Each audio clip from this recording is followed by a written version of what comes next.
야, 연모에 거기 있냐? 넌 뭐냐?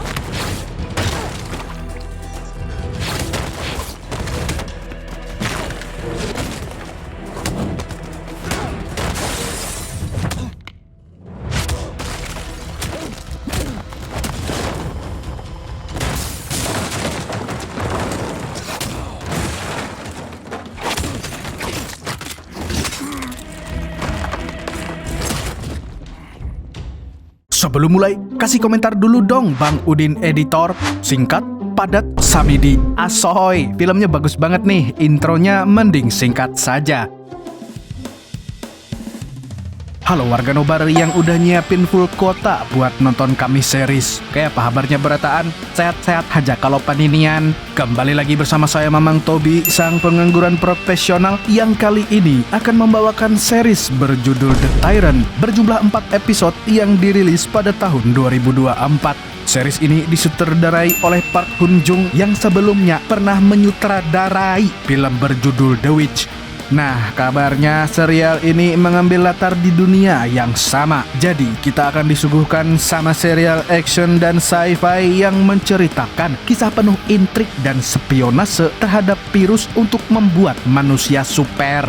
Dan yang lebih menarik lagi, eksperimen pembuatan manusia super ini melibatkan anak-anak yatim yang terlantar sebagai kelinci percobaannya. Wah, gimana? Menarik nggak tuh? Ya iyalah, pasti menarik, nobar gitu loh. So, tanpa berlama-lama lagi, siapkan mata, telinga, dan anu-anuan kalian semua. Mari kita nobar dan inilah The Tyrant. 알려주세요, 제발. Pada malam hari yang hujan di daerah Pasar Barat Gyeonggi, Korea Selatan, seorang pria berkacamata bernama Direktur Cho menerima telepon dari seorang profesor yang merupakan anggota tim elit bernama Tim Jonas yang mengabarkan bahwa Badan Intelijen Korea alias The Office mengobrak-abrik laboratorium. Maka dari itu, Tim Jonas membuang hampir semua sampel mengikuti saran dari Direktur Choi. Namun, satu sampel terakhir malah jatuh ke tangan intelijen Amerika Serikat. Direktur Choi mengatakan akan mengurus semuanya dan pergi menemui seorang ilmuwan bernama Madam Goan. Di sana, Direktur Choi meminta informasi, namun Madam Goan memberitahu bahwa ini adalah hari terakhir dia memberikan informasi. Karena baginya dia sudah tidak bisa lagi memberikan informasi apapun karena semua informannya sudah dihabisi oleh organisasi bernama Head One atau Kepala Satu. Selain itu, Madam Goan juga menerima paket berisi mayat yang sudah dibukukan. Dan rupanya pembunuhan ini dilakukan oleh sesuatu yang disebut dengan para aligator.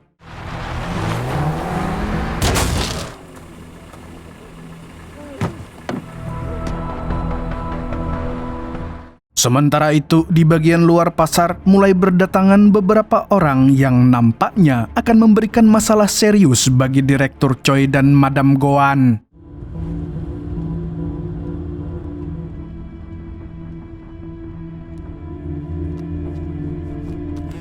Madam Goan pun memberikan informasi terakhirnya. Dia memberitahukan tanggal kedatangan brankas dari Head One di Jepang yang harus diambil oleh Direktur Choi. Dan Direktur Choi harus meminta bantuan putri Tuan Chai bernama Chai Jagyung yang ahli membuka brankas. Dan menurutnya hal itu akan sulit karena Jagyung memiliki mental yang tidak stabil dan memiliki dua kepribadian. Sementara itu, pengawal Madam Goan merasa ada seseorang di luar yang mulai mendekat. Di luar, dua pria nampak menghabisi para pengawal lain hingga akhirnya tiba di tempat persembunyian Madam Goan. Dan mereka pun lantas mendobrak pintu tempat tersebut. Dan karena Direktur Choi pergi, kini Madam Goan hanya ditemani oleh salah satu pengawalnya. Tahu bahwa dia harus melindungi tuannya, sang pengawal pun tidak tinggal diam. 제국장 한번 만나봐. 뭘로 소환해? 아직 증거도 없는데. Kita lalu diperlihatkan dengan Jagyung yang sedang berdoa di depan altar sang ayah. Dia menemukan ayahnya di lahan parkir pabrik pengolahan air.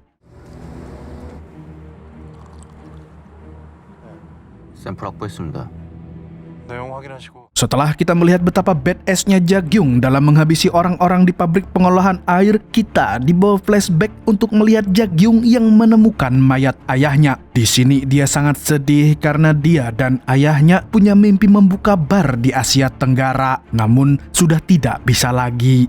Selain Jagyung, ternyata ada orang lain yang memberi penghormatan kepada altar Tuan Chai. Dan orang tersebut adalah Yeon Moyong yang tiba-tiba datang dan menawari Jagyung untuk makan di restorannya.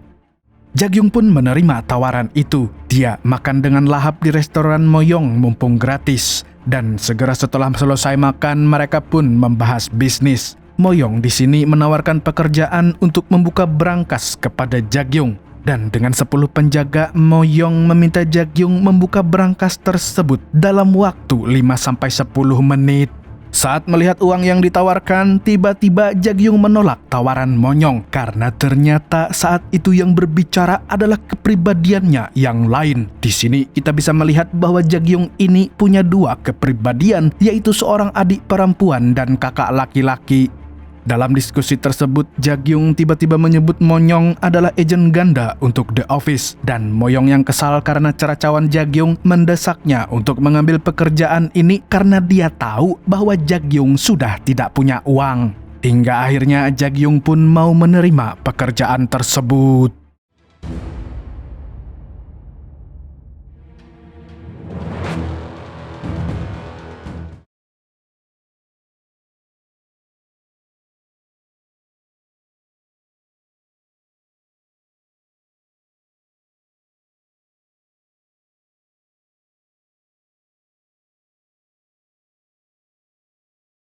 Dengan seorang diri, Jagyung berhasil menghabisi para penjaga yang membawa brankas portable yang dicari-cari. Setelah berhasil diambil dan Jagyung sedang mengotak-atik brankas tersebut, Moyong datang membawa pasukan lain. Nampaknya dia sangat ingin mencuri brankas tersebut dari Jagyung. Kita lalu melihat sebuah restoran sup obat pengar. Dan terlihat Moyong yang sedang makan dengan lahap di restoran tersebut. Tidak lama kemudian datang seorang lelaki berpakaian hitam yang segera dilihat oleh para anak buah Moyong. Lelaki ini pun ikut makan bersama Moyong. Sementara itu anak buah yang lain pergi. Anak buah Moyong lalu datang membawa brankas portable yang direbut dari Jagyung. Sementara itu, semenjak tadi di berita, ada berita bendungan yang hancur dan mengakibatkan banjir besar. Moyong kemudian memastikan kepada lelaki misterius ini bahwa Jagyung sudah mati karena jasad Jagyung ditenggelamkan dalam banjir tersebut.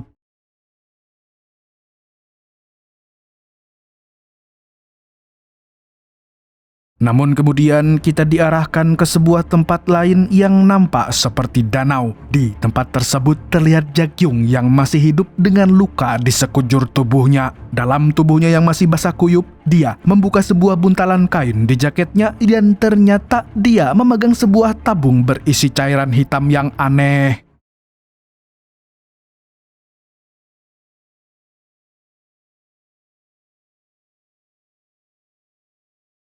Tidak jauh dari danau tersebut terlihat sebuah taksi menepi. Taksi tersebut membawa seorang perempuan yang terlihat diculik dan diambil uangnya. Tapi karena memang dasarnya bejat, pengemudi tersebut pun dan temannya yang ada di belakang ternyata berniat membunuh si perempuan. Si pengemudi pun keluar dulu untuk buang air kecil, tapi tiba-tiba Jagyung muncul di hadapannya dan mengambil rokoknya. Dan dengan perlahan Jagyung mengambil sebuah ranting dan mematahkannya. Lalu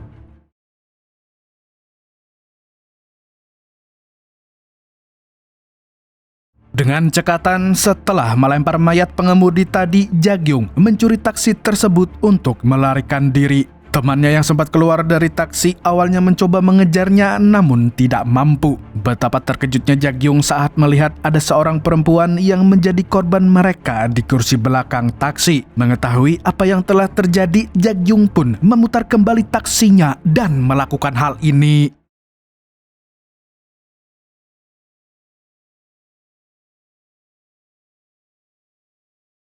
Saat hendak menghabisi penjahat yang baru saja dia tabrak, Jagyung seperti orang bipolar pada umumnya kembali berdebat di dalam kepalanya sendiri. Tapi kemudian dia menekan ranting yang tadi tertusuk dan menghilangkan nyawa si penjahat pertama. Dia lalu melihat penjahat kedua yang sedang kesakitan akibat ditabrak dan tanpa ragu segera menabraknya lagi.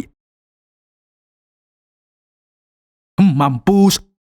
Sementara itu di Badan Intelijen Nasional Korea alias NIS atau BIN-nya Korea, seorang lelaki nampak tengah menunggu seseorang di mobil. Mobil tersebut kemudian sampai dan turunlah ketua mereka. Mereka lalu melaporkan bahwa brankas tersebut gagal dikirimkan. Orang-orang The Office mulai mencurigai bahwa ini adalah ulah Direktur Cho dan anggota-anggotanya. Pimpinan intelijen Korea lalu mengatakan bahwa Paul akan marah mendengar hal ini. Pimpinan lalu meminta anak buahnya untuk melakukan pertemuan dengan Direktur Cho dan mengurus hal tersebut.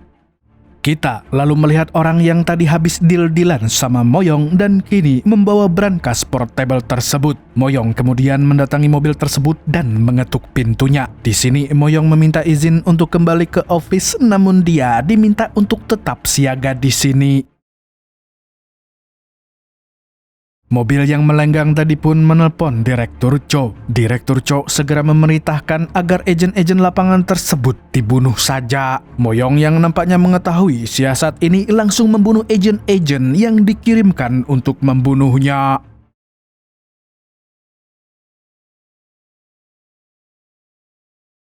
Sementara itu, Direktur Cho bertemu dengan seorang profesor. Di sini, Direktur Cho memberitahu bahwa Dr. Jonas dan para staf selamat. Hal yang tentu saja adalah sebuah kebohongan. Direktur Cho lalu meminta izin mengantar profesor ke sebuah rumah aman. Beralih ke Luzon, negara Filipina, Paul tengah melihat sebuah video sadis. Video tersebut memperlihatkan orang yang tubuhnya seluruhnya mengeluarkan darah. Nah, kata anak buahnya, video tersebut sepertinya adalah uji coba Korea untuk mengembangkan virus yang bisa menjangkit orang hanya dengan menyentuh kulit. Dan sekilas kita bisa melihat nama virus tersebut adalah Tyrant sesuai dengan judul series ini. Dari penjelasan anak buahnya, virus Tyrant tersebut bukanlah dibuat, tapi dikembangkan dari yang sudah ada. Wah, ini pasti bikinan elit global kayak COVID kemarin. Dan Paul yang terlihat kesal dan tidak percaya pun mengakhiri teleponnya. Ternyata di tempatnya pun ia sedang menyaksikan anak buahnya menyiksa beberapa orang. Orang-orang yang disiksa tersebut meminta ampun kepada Paul. Paul lalu memerintahkan orang-orang yang disiksa untuk dibunuh saja dan kepalanya dikirimkan ke markas utama. Dia lalu keluar dari tempat tersebut dan menyatakan akan pergi ke Korea Selatan. Masuk ke episode 2, warga nobar semua. Di sini kita melihat seorang pekerja ladang yang berangkat kerja. Saat dia sedang bersantai sejenak sambil ngudut, tiba-tiba dia mendengar suara dari belakang. Karena dia sangat kepo macam orang Indonesia, ia pun mencoba mengecek arah suara tersebut.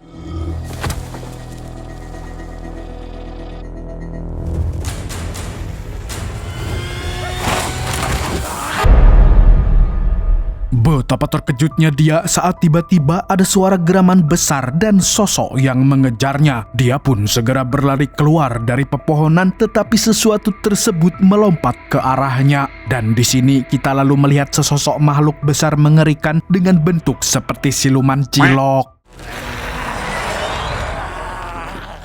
Petani tersebut sangat ketakutan dan mulai merangkak mundur, dan di sini dia merasa tidak ada harapan. Namun tiba-tiba cahaya matahari mulai masuk ke pepohonan membuat makhluk besar tersebut terbakar kulit dan dagingnya.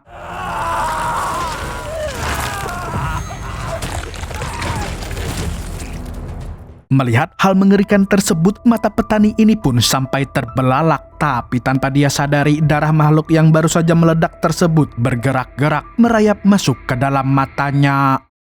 Kita lalu melihat seorang pria berjas bernama Hong Jino mengendarai mobil ke rumah lelaki yang tadi bertemu makhluk aneh. Dia lalu turun dari mobil dan menemui istri dari lelaki yang pernah melihat penampakan monster tersebut. Hong mengaku sebagai seorang reporter yang sedang menyelidiki sebuah kasus. Di sini dia ingin mewawancarai suami dari wanita parubaya ini tentang bagaimana dia melihat makhluk aneh tersebut. Hong di sini juga berjanji akan membayar keluarga tersebut jika infonya sesuai dengan yang diinginkan. Dia kemudian mencoba membangunkan suami si ibu yang sedang tak sadarkan diri. Lalu ketika pria itu membuka matanya, Hong menunjukkan sebuah video yang sebelumnya juga dilihat oleh Paul, yakni video tes virus Tyrant. Melihat itu, pria tersebut pun langsung gemetar. Hong lalu menarik kembali ponselnya, menyayangkan bahwa orang ini ternyata memang benar-benar melihatnya. Sang istri yang sedang panik karena suaminya kejang-kejang tidak sadar kalau Hong sudah menggunakan face shield dan mengambil sepucuk pistol. Dan ternyata dia adalah seorang assassin yang ditugaskan untuk menghabisi semua orang yang tahu tentang Project Tyrant.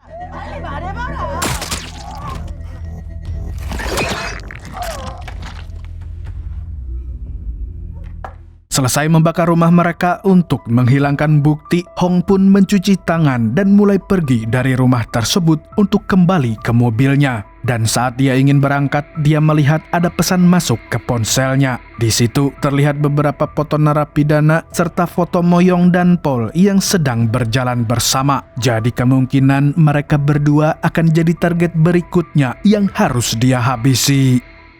Sementara itu, di sebuah rumah sakit di Seoul, terlihat seorang dokter sedang melakukan pengobatan terhadap tubuh Jagyung yang luka-luka. Setelah menjahit luka-luka yang ada, dokter itu berencana mengambil barang-barang milik Jagyung. Awalnya, dia hanya ingin mengambil uang, tapi dia cukup penasaran dengan balutan kain yang dibawa Jagyung.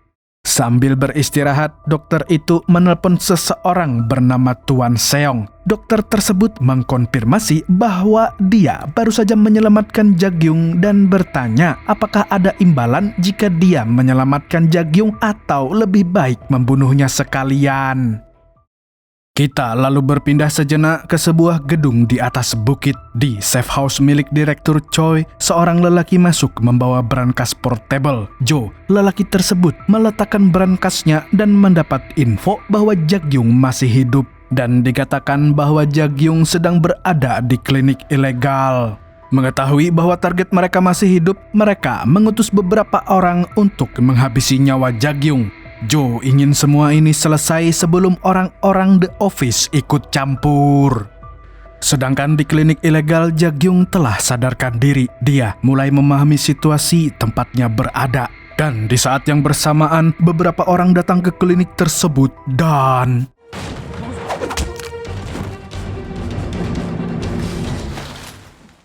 mereka membunuh dokter untuk mencari Jagyung, tapi ternyata Jagyung bersembunyi dan mengancam salah satu dari mereka. Merasa bahwa mereka menang jumlah, orang-orang tersebut pun tersenyum. Jagyung yang tidak suka diremehkan pun langsung melancarkan serangannya.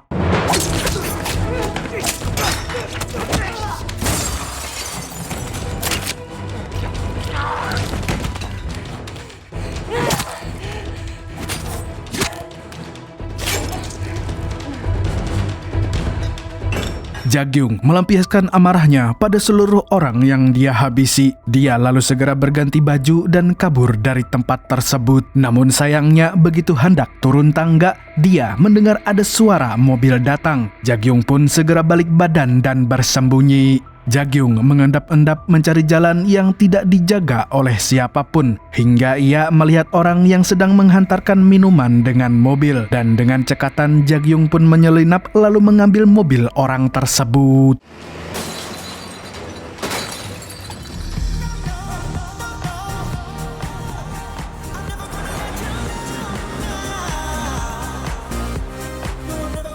Sembari Jagyung nyolong mobil orang di safe house Chow, beberapa orang mulai mencoba membongkar brankas tersebut dengan peralatan canggih. Joe yang mendapat kabar bahwa Jagyung berhasil kabur memerintahkan anak buahnya untuk memasukkan Jagyung ke daftar LIM. Siapakah Lim tersebut? Ternyata pria reporter yang tadi kita kenal bernama Hong adalah seorang pembunuh bayaran terkenal bernama Lim. Dan dia adalah bawahan Direktur Cho yang memang bertugas untuk mengeliminasi semua orang yang tahu tentang proyek Tyrant, sebab proyek ini adalah proyek rahasia. Di sisi lain, Lim terlihat sedang memantau seseorang di daftar pembunuhannya, di mana orang itu sedang ada di judi pacuan kuda. Di sini Lim tiba-tiba mendapatkan notifikasi di ponselnya dan ternyata dia baru saja mendapatkan notifikasi untuk menghabisi Jagyung. Tapi tentu saja Lim menyelesaikan tugasnya dulu untuk menghabisi targetnya di pacuan kuda. Dan sekarang kita melihat Direktur Cho yang sedang istirahat makan siang dan sedang dikepung oleh orang-orang dari The Office. Meskipun situasinya tegang, namun Cho tetap santai mencoba menguasai keadaan. Ternyata Direktur Sa yang menemui Cho ingin menanyakan lebih lanjut soal insiden pengiriman sampel Tyrant. Karena The Office tahu bahwa Cho ada di balik hilangnya sampel Tyrant yang seharusnya mereka curi. Tapi tentu saja Cho tidak mudah untuk buka mulut. Sebaliknya, Cho membalikan argumen dengan menebak bahwa Paul ada di balik kegiatan Office yang ingin mengambil sampel tersebut. Cho merasa Paul yang bekerja untuk intelijen Amerika Serikat telah membuat orang-orang intelijen Korea menjadi tunduk pada Amerika. Sementara Cho ingin Korea dapat lebih dihormati, dan dengan santainya Cho pun melenggang kabur karena dia yakin Office tidak punya bukti yang kuat. Setelah Cho pergi dari mereka, kita lalu flashback ke masa lalu ketika Cho mengantar Profesor No ke safe house. Ternyata Cho tidak mengantar Profesor ke tempat aman. Ia justru membawanya ke tempat terpencil, menembaknya dan menjatuhkan mobilnya.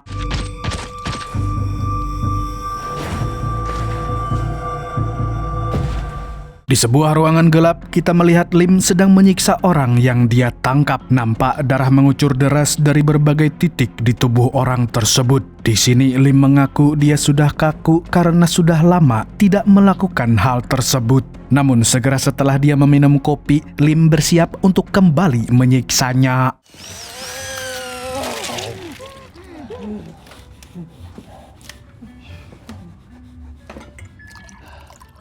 Sembari si korban ketakutan setengah mati, Lim menceritakan masa kecilnya yang hidup di pinggir rel kereta api. Dan saat kecil dia melihat banyak kereta api lewat sehingga dia membeli gerbong kereta api tempat dia sedang melakukan penyiksaan ini. Lebih lanjut, Lim mengatakan bahwa dia kembali bekerja meski sudah pensiun karena dia tidak punya uang pensiun yang layak. Maka dari itu dia sangat butuh uang untuk menghias gerbong kereta api yang baru dia beli. Merasa sudah cukup bicara, Lim pun mulai menginterogasi orang tersebut. Dia menanyakan lokasi persembunyian teman-temannya dan Lim yakin dia mengatakan kebenaran, tapi jika sampai dia ketahuan berbohong, Lim akan menyiksa keluarga orang tersebut. Dengan cepat Lim berterima kasih atas infonya, tapi setelah itu 순식간에 이게 이제 중요하다. 아이고. kita sekarang kembali ke orang-orang Direktur Cho yang sedang mencoba membuka brankas yang mereka miliki. Puluhan orang ditugaskan dengan mesin canggih untuk membuka brankas tersebut. Meski demikian, salah satu teknisi mengatakan nampaknya kode keamanannya sempat diutak-atik sebelumnya. Sementara itu, Jagyung sampai di restoran sup obat pengar tempat ia bertemu dengan Moyong. Tentunya dia sangat ingin membalaskan dendamnya karena Moyong telah mencoba untuk membunuhnya. Meski demikian, di dalam kosong dan tidak ada orang. Yang menarik perhatian Jagyung hanyalah sebuah foto Moyong bersama beberapa orang lain. Setelah mengambil pisau-pisau di dapur, Jagyung pun keluar dari tempat itu. Saat keluar, tepat ada sebuah mobil polisi yang lewat. Karena takut tertangkap, Jagyung segera berjalan cepat menjauhi mobil yang dia curi tadi agar tidak ketahuan polisi. Jagyung lalu berjalan menuju pom bensin terdekat untuk kembali mencuri mobil.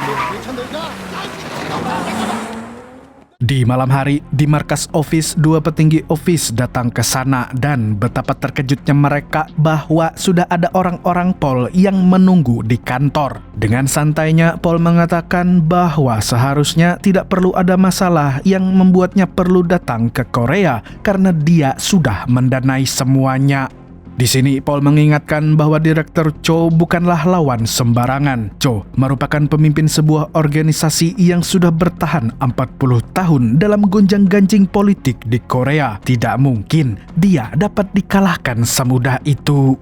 Merasa bahwa office sudah tidak becus, Paul berniat mengambil alih operasi. Karena baginya office bukanlah tandingan kelompok Direktur Cho. Dia lalu menyuruh pimpinan office untuk pulang sembari mengancamnya. 네가 대신 없어질래요? If you want, 퇴근하세요. Beralih di kawasan industri Namdong, Jagyung sedang memarkirkan mobilnya. Dia menuju sebuah tempat jual beli senjata ilegal dan berniat menambah senjatanya. Seorang penjaga berkebangsaan Rusia yang merasa Jagyung adalah pengganggu kemudian mengusirnya. Namun penjaga tersebut memilih orang yang salah untuk diusir.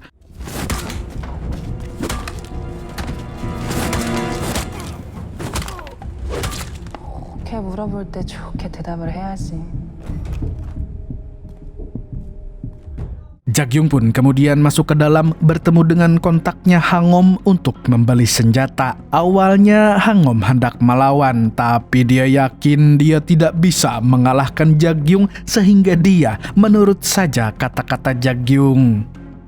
Sedangkan teman-teman Rusianya yang sedang bersama Hangom pun kebingungan. Mereka sangat bingung kenapa perempuan kecil tersebut membuat Hangom takut. Merasa bahwa Jagyung terlalu cantik untuk dibunuh, orang-orang Rusia bejat tersebut mulai bersikap tidak sopan. Tapi kepribadian Jagyung yang satu lagi alias kakaknya segera meminta Hangom memberikan senjatanya. 정상하네? 야, 해야지. Di sini Hangom pun memberikan senjata untuk dijual kepada Jagyung dan Jagyung merasa tidak puas karena tidak ada pelurunya. Merasa takut Jagyung akan mengamuk, Hangom pun memberikan peluru meskipun Jagyung belum membayar dan menganggap itu sebagai sedekah. Tapi sialnya di sini teman-teman Rusia Hangom mulai bertingkah tidak sopan dan mendekati tubuh Jagyung. Hangom yang ketakutan melihat Jagyung tersenyum seolah-olah berkata, "Kalian yang memulainya kan?" Nah, dengan cepat pertarungan pun dimulai.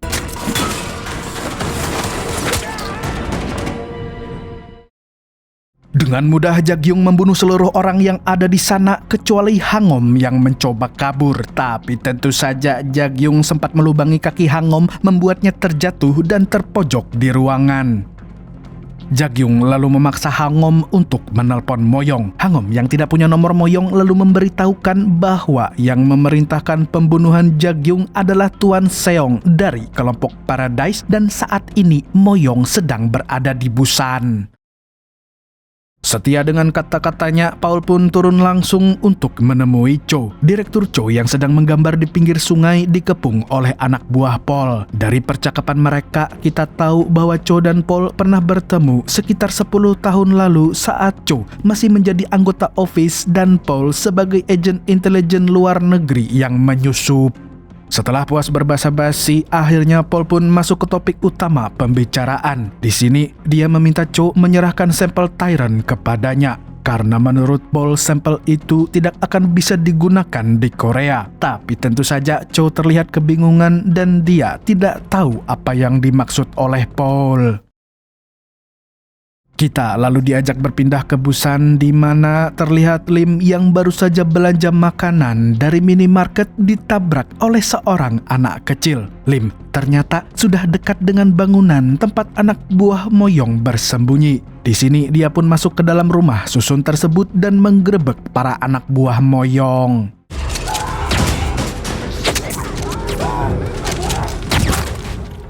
Selesai membantai anak buah Moyong, Lim pun menanyakan kepada orang yang masih hidup di mana posisi Moyong.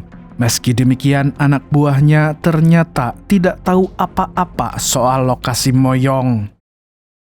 Di saat yang bersamaan, Jagyung juga sampai di daerah tersebut. Dan sebelum masuk, Jagyung yang kehabisan rokok dan merasa mulutnya asam pun memalak rokok dari beberapa pemuda di pinggir jalan. Setelahnya, dia segera bergegas ke rumah susun tersebut dan tidak sengaja berpapasan dengan Lim yang baru saja keluar dari kamar. Di sini, Lim nampaknya sadar bahwa orang yang baru saja dia lihat adalah Jagyung, target yang harus dia habisi. Tapi karena dia kurang yakin, Lim pun tidak jadi menyerang. Jagyung masuk ke kamar tempat anak buah Moyong bersembunyi dan betapa terkejutnya dia saat melihat bahwa mereka sudah menemui ajalnya masing-masing. Sementara itu di luar, Lim kembali melihat ponselnya memastikan lagi bahwa orang yang dia temui tadi memang adalah Jagyung. Namun sayangnya saat ingin kembali menghampiri Jagyung, Lim dikerubungi oleh pemuda yang barusan dipalak oleh Jagyung. Tampak beberapa dari mereka mengalami lebam dan pemuda-pemuda tersebut hendak melampiaskan amarahnya kepada Lim. Tapi memang pada dasarnya pemuda-pemuda itu kelewat sial karena Lim adalah pembunuh bayaran legendaris yang tentu saja dengan sangat mudah menghabisi mereka semua. Lim kemudian memutuskan untuk bergegas mengejar Jagyung. Di markas office, Direktur Sa nampak tidak puas karena Paul ternyata telah bertemu dan membawa Direktur Cho. Nampak bahwa mereka tidak memiliki kuasa apapun dalam mencegah Paul, dan ini semua demi kepentingan office. Direktur Sa yang sebetulnya masih kurang informasi pun menanyakan kepada pimpinan apa yang sebetulnya diperebutkan dari sampel Tyrant. Pimpinannya itu lalu menjawab bahwa sampel tersebut dapat digunakan untuk membuat tentara super. Hal ini kemudian diungkapkan bahwa Amerika dan Tiongkok sudah memulai programnya sendiri. Kita lalu berpindah lagi ke sebuah tempat isolasi. Nampak di sana Direktur Cho dan Paul ada di ruangan tersebut. Paul lalu mengancam akan membunuh seluruh anak buah Cho kalau Cho tidak kooperatif. Dia juga mengungkapkan bahwa rekan kerja Cho yaitu Dr. Jonas adalah ilmuwan yang seringkali melakukan eksperimen terlarang terhadap manusia. 어디서 많이 봤던 양반이지. 야, 봐봐봐. Paul juga lalu mengatakan bahwa Dr. Jonas tiba-tiba menghilang yang ternyata diculik oleh anak buah Cho. Paul juga mengatakan bahwa dia tahu Cho sudah membunuh dosen dan orang-orang yang mengetahui eksperimen tersebut. Tidak hanya itu, Paul bahkan mendapatkan bukti video eksperimen Tyrant yang dilakukan oleh Direktur Choe. Cho yang merasa sudah tidak ada gunanya lagi mengelak lalu bertanya kenapa Korea tidak diperbolehkan mengembangkan senjata, dan dia beranggapan bahwa tidak adil jika Tiongkok, Jepang, Rusia, dan Korea Utara bisa mengembangkan senjata tapi Korea Selatan malah tidak. Paul yang terkesima oleh jawaban Cho pun mengatakan bahwa Korea Selatan tidak pada tempatnya untuk membuat senjata karena senjata hanya akan menjadi kesombongan untuk negara Korea Selatan. Di tengah interogasi yang buntu ini, anak buah Paul lalu mengatakan bahwa Moyong telah ditemukan, dan Paul tampak senang karena akhirnya nasib berpihak padanya. Karena dengan Moyong ditemukan, Paul merasa menang karena bisa mengambil sampel itu dari tangan Cho. Namun ternyata Moyong memunculkan dirinya di tempat The Office. Ia yang segera dikepung oleh orang-orang office mengatakan bahwa dia menyerah. Meskipun demikian, dia tetap meminta office menghapusnya dari daftar Lim karena akan bekerja sama. 대신 전 이 일에서 좀 빼주시죠. 그러면 최 국장 이제 정식으로 소환해도 될 것 같은데. Kita masuk ke episode selanjutnya nih warga nobar semua. Kita di sini melihat kediaman Tuan Seong yang begitu masuk ruang kerjanya sudah ditunggu oleh Jagyung. Seong yang tahu bahwa Jagyung hendak membalas dendam pun cukup panik. Seong lalu pura-pura ingin mengambil udut dan membuka lacinya. Namun ketika ia hendak mengambil pistol dari laci tersebut, ternyata Jagyung sudah mengosongkan peluru dari pistol milik Tuan Seong.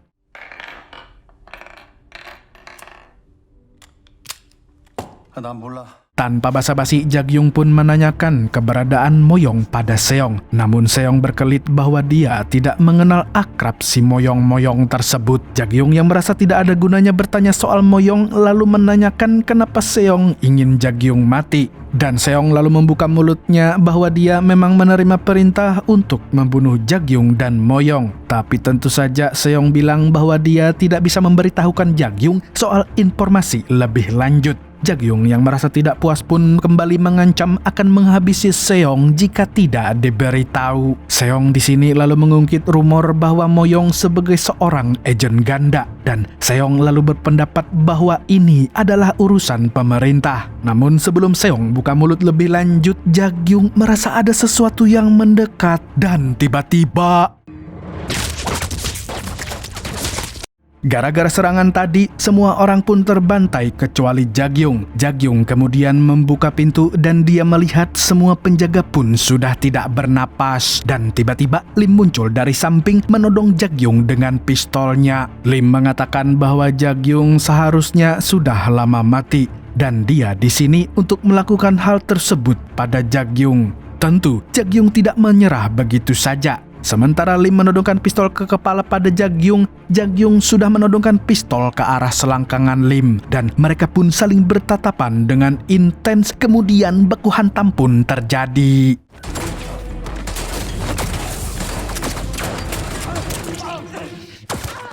Pertarungan tingkat tinggi pun tak terelakkan. Dua pembunuh paling ahli yang kita lihat selama ini saling unjuk kebolehannya. Keduanya pun lalu terjatuh dan terluka, lalu mencoba saling bersembunyi. Dengan beberapa tembakan yang dilesatkan oleh Lim, salah satunya mengenai bahu Jahyung. Sebelum sempat melanjutkan serangan, Lim pun terjatuh. Kakinya yang tertembak terasa sangat sakit. Keduanya dengan cepat menyobek bagian baju mereka untuk menutup luka dan bersiap saling menembak lagi. Sebelum melanjutkan pertarungan, Jagyung menanyakan apakah Lim sudah membunuh Moyong. Mengetahui bahwa Moyong belum mati, Jagyung lega karena dia sangat ingin membunuh Moyong. Dan di saat itu, tiba-tiba ponsel Lim berbunyi. 안 쏩니다. 네, 안 쏴요. 안 쏩니다. 죄송하지만 처리할 일이 생겼습니다. 어서요. Dari notifikasi ponselnya, Lim mendapat info bahwa Moyong berhasil ditemukan dan dia pun mengajak Jagyung bekerja sama dahulu untuk membunuh Moyong sebelum mereka menyelesaikan duel mereka. Di sebuah jalanan yang gelap, Moyong dikawal oleh orang-orang office dengan dua mobil. Tapi ternyata di tengah jalan ada yang menghalangi mereka. Dua orang yang menghalangi itu tiba-tiba saja menembakkan peluru ke arah mereka. Dan dua mobil berdatangan mengepung mereka. Ternyata mereka adalah orang-orang Pol yang hendak membawa Moyong. Tapi tanpa diduga, salah satu bawahan Pol yang memiliki kekuatan super naik ke atap mobil dan langsung menyeret Moyong secara paksa.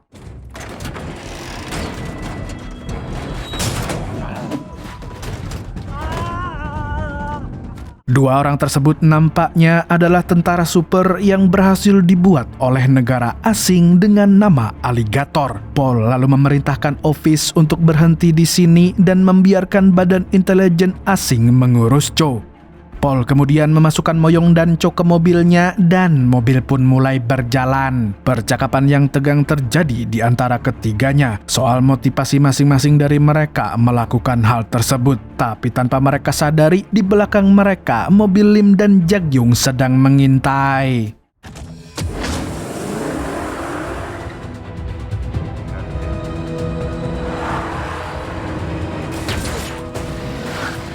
Melihat Lim mulai beraksi meledakkan mobil di belakang, Pol pun terkejut. Yang dia tahu, Lim adalah seorang pembunuh legendaris yang sudah pensiun. Cho lalu memberitahukan bahwa dia yang memberikan Lim pekerjaan karena Lim butuh uang untuk membuka kafe di gerbong kereta. Pol yang cukup bingung dengan alasan tersebut tidak mau ambil pusing. Kemudian dia memerintahkan para aligator untuk menghabisi Lim.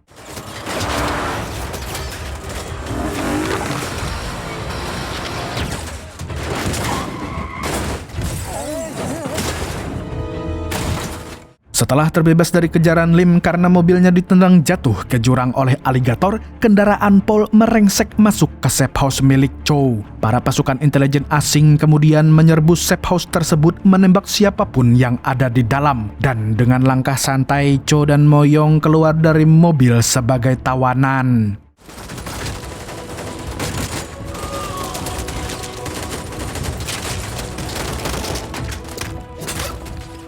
Di ruang belakang, Joe dan anak buah Chow yang lain sedang mencoba membobol brankas dan nampak panik karena mereka dapat melihat pasukan bersenjata yang menyerbu tempat tersebut. Dan tentu dengan kekuatan aligator, pasukan Paul berhasil menghabisi orang-orang Chow. Aligator dengan tenaganya yang besar pun membuka pintu ke ruang belakang dan di sini terlihat Joe yang sudah membuka brankas. Meski demikian, Paul merasa ada yang tidak beres dan benar saja ternyata brankas tersebut kosong karena sudah ada orang lain yang mengambil sampel virus tersebut. Bukan hanya Paul, bahkan Direktur Chow yang selama ini tenang pun nampak jelas keterkejutannya dan kepelongo-pelongoannya.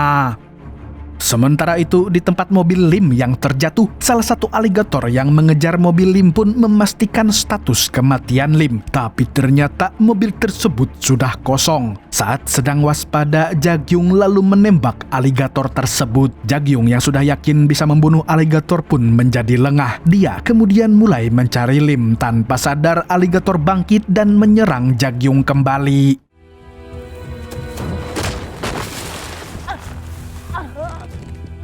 Aligator mengangkat tubuh Jagyung dengan sangat mudah. Di sini Jagyung yang berusaha melawan akhirnya memutuskan untuk menggunakan gunting yang dia bawa untuk menyerang aligator. Tapi dalam satu kali tusukan ternyata aligator tidak terlihat kesakitan sedikit pun. Baru setelah gunting tersebut ditarik ke seluruh tangannya, Jagyung kemudian dilepaskan ke tanah. Di sini Jagyung berkali-kali menusuk aligator, namun tidak tampak adanya rasa sakit. Aligator pun justru mendorong tubuh Jagyung hingga terlempar jauh. Dan saat aligator mendekat, di saat itulah Lim menembak kaki dan kepala aligator.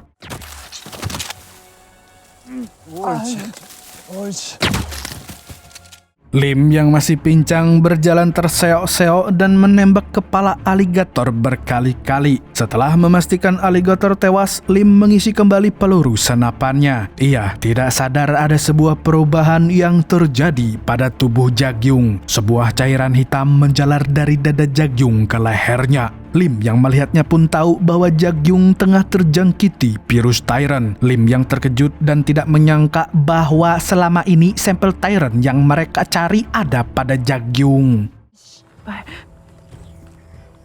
이건 아주 민감한 나란 일이라. Mari kita tinggalkan dulu Lim dan Jagyung. Di dalam, Paul terlihat sangat kesal karena dia gagal mendapatkan sampel Tyrant dan tidak tahu ada di mana. Bingung bagaimana lagi mencarinya, Paul menodong Chow dan menuduhnya menyembunyikan Tyrant virus. Chow yang tidak tahu pun tidak bisa menjawab. Paul yang kesal pun segera mengikat anak-anak buah Chow dan menempatkannya di panggung. Di sini dia berkata jika Chow tidak mau menjawab, maka mereka akan mati satu persatu. Chow kembali mengatakan bahwa dia tidak tahu di mana Tyrant yang mereka cari, tapi tentu saja Paul sudah tidak percaya. Hingga sampailah saat Moyong yang hendak dibunuh di waktu-waktu terakhirnya sebelum ditembak, Moyong kemudian memutar otak dan akhirnya menuduh Jagyung yang mengambil sampel tersebut. Karena menurutnya brankas tersebut dapat dengan mudah dibuka oleh Jagyung dalam waktu singkat. Di luar, nampak Lim dan Jagyung bekerja sama mengalahkan para bawahan Paul. Mereka lalu masuk ke dalam safe house, namun sayangnya salah satu penjaga adalah seorang aligator. Dan dengan sekuat tenaga dia melempar Jagyung ke tembok batu. Tapi tentu saja Jagyung sudah berbeda. Virus Tyrant yang menjakiti tubuhnya mulai bereaksi. Melihat bahwa Jagyung belum mati, aligator segera menyerang lagi membuat tembok batu tersebut hancur berkeping-keping.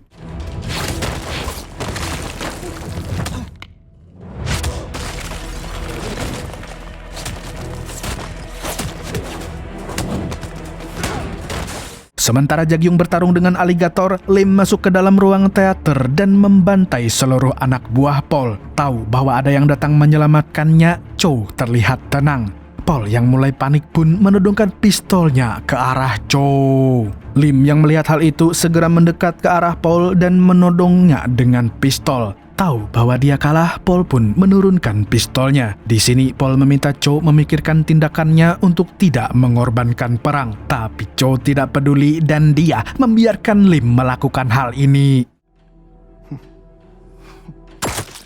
Setelah menembak Paul, Lim menembak kaki Moyong yang hendak kabur. Cho sempat bingung kenapa Lim tidak menembak kepalanya. Namun Lim berkata bahwa menghabisi Moyong adalah jatah orang lain. Di luar, meskipun sudah jauh lebih kuat akibat virus Tyrant, namun Jagyung belum sekuat itu. Dia masih berusaha sekuat tenaga menghadapi aligator. Dengan memanfaatkan pijakan tembok di belakangnya, dia pun menghempaskan dirinya, membuat dia dan aligator terbawa ke tengah ruangan dan kembali adu pukul.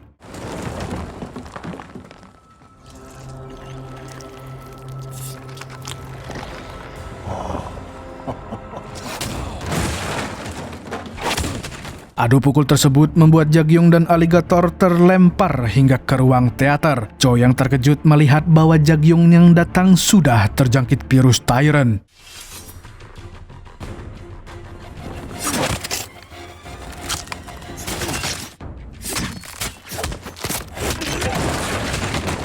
Semakin lama pertarungan berlangsung, nampaknya Jagyung makin beradaptasi dengan kekuatan barunya. Dia menangkis serangan kukri milik aligator dengan sangat mudah. Dengan tenaga dan kecepatan yang luar biasa, Jagyung melancarkan serangan terakhirnya. Dia menusuk leher aligator dengan kukri dan menancapkannya di tembok batu.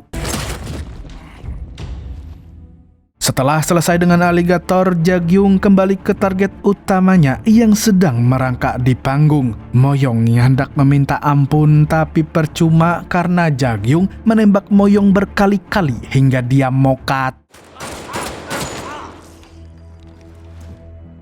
Saat Jagyung hendak menoleh, sebuah peluru langsung melesat ke lehernya. Di sini Jagyung tersadar bahwa ada duel yang belum selesai antara dirinya dan Lim. Melihat tubuh Jagyung yang nampaknya beradaptasi dengan baik namun belum stabil, Cho pun menanyakan kondisi Jagyung. Tapi menurut Jagyung, dia sudah beradaptasi dengan total. Kemudian Cho menyalakan lampu panggung membuat tubuh Jagyung kesakitan. Kondisi Jagyung yang tidak stabil membuat Lim menembakkan senapannya untuk menghabisi Jagyung. Dia pun mengatakan bahwa kelemahan Tyrant adalah cahaya yang sangat terang, entah itu lampu atau matahari. Dan menurutnya sampai saat ini belum ada yang mampu beradaptasi total sehingga keberadaan Tyrant sangatlah berbahaya.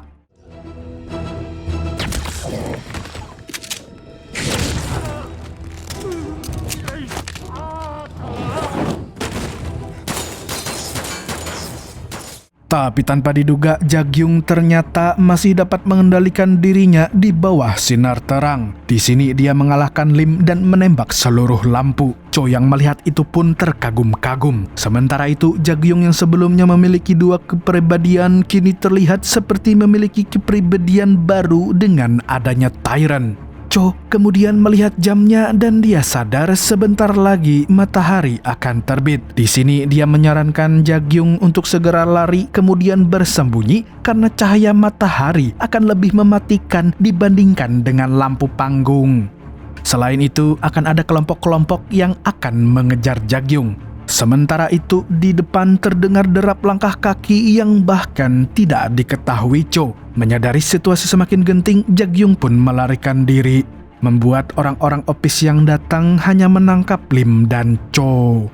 Di sini Direktur Sa sudah melihat Paul yang telah meninggal. Dia tidak habis pikir bagaimana Choe bisa kehilangan kendali dan melakukan sesuatu yang dapat menyebabkan perang. Tapi Cho tetap tenang dan dia justru mengatakan bahwa dengan Paul mati, pesaingnya berkurang satu. Kemudian Cho menyatakan bahwa dia tidak tahu bagaimana Office dapat menemukan safe house tersebut karena Cho yakin Moyong tidak buka mulut soal ini. Dan Paul pun bisa menemukan tempat ini karena Moyong diambil lebih dulu oleh Paul. Cho mengatakan dia sangat curiga ada pihak lain di belakangnya. Dan Cho curiga bahwa Direktur Sa adalah bagian dari Head One, organisasi misterius yang sedari awal terlihat ikut campur dengan urusan ini. Namun tiba-tiba seorang anak buah Sa menembak agen Office lain. Memanfaatkan tembakan tersebut, Lim segera melepaskan diri dan menembak orang-orang lain. Dia melarikan diri dengan menerjunkan dirinya dari tebing ke lautan. Direktur Sa lalu mencoba menginterogasi Cho soal keberadaan sampel Tyrant tersebut. Mereka tahu Cho belum akan mau menjawab, tapi mereka akan menyiksa hingga Cho mengeluarkan jawabannya. Saat dia lengah, Cho tiba-tiba mengambil pistol Direktur Sa.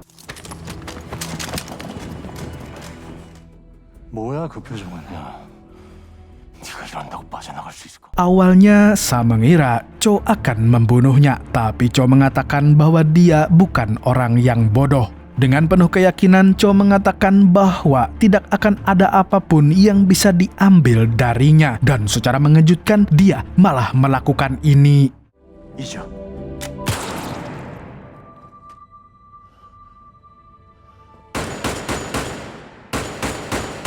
Meskipun Cho sudah mati, tapi film belum selesai. Sebuah suara terdengar dalam pemandangan lautan dalam. Suara Jagyung yang kita dengar di awal, suara tersebut mengantarkan kita ke 15 tahun yang lalu, di mana video ini akan dijuduli. Nampak seorang lelaki tua sedang mengerjakan barang-barang elektronik di tokonya. Pintunya tiba-tiba terbuka memperlihatkan seorang anak gadis kecil yang kedinginan karena salju di luar. Lelaki tersebut ternyata adalah Tuan Chai mempersilahkan anak itu masuk. Anak tersebut yang kemudian besar menjadi Jagyung masuk dan mendapatkan kehangatan baru di rumah itu. Tapi sekilas kita bisa melihat matanya yang menghitam, menunjukkan bahwa sejak awal ada sesuatu yang bersemayam di tubuh Jagyung. Bisa jadi dia sejak usia 7 tahun atau malah sejak bayi sudah menjadi eksperimen Tyrant sejak masih kecil. Dan series pun selesai dengan penuh misteri. Semoga ada season 2-nya. Penasaran saya ini gimana sih backstory-nya. Dari series ini kita bisa melihat bahaya dari kekuatan dan ambisi yang tidak bisa dikendalikan oleh moral. Ambisi yang berlebihan seperti yang ditunjukkan oleh berbagai karakter dalam serial ini bisa mengarah pada konflik, pengkhianatan, dan hilangnya kemanusiaan. Memang dari awal kita dikasih tahu bahwa virus Tyrant itu bukan dibuat, tapi dikembangkan dari yang sudah ada, menjadi semacam pengingat bahwa sifat jahat dan semena-mena sudah ada dari dulu dalam manusia. Tinggal apakah kita bisa mengendalikannya atau menjadi merugikan banyak orang karena buta oleh ambisi dan kekuasaan. Segitu dulu untuk hari ini. Saya Tobi mewakili orang yang asam lambungnya mulai bangkit karena akhir bulan, mengucapkan sampai jumpa di video selanjutnya dan kamsia.